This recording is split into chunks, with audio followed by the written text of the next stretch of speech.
komşum ölümü.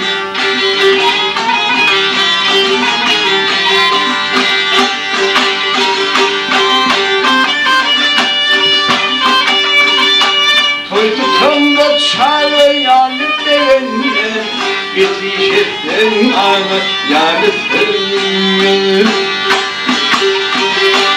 Yahdının yüreğinden kıyılamıyor, gönlüme ağır yaş komşum öldü.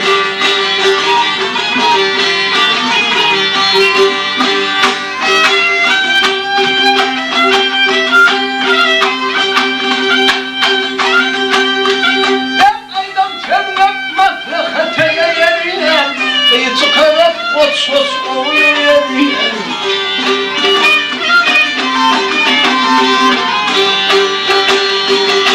Kanlıyla yüzleri acı doyurmayan kalbara şey akmış komşum öldü.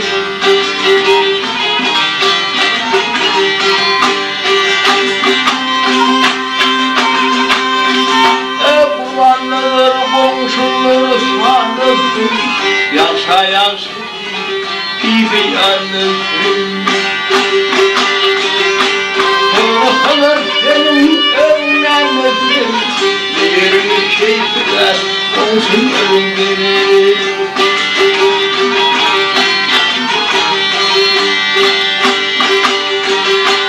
Korkulur senin önlenirsin, yerini komşun öldürür.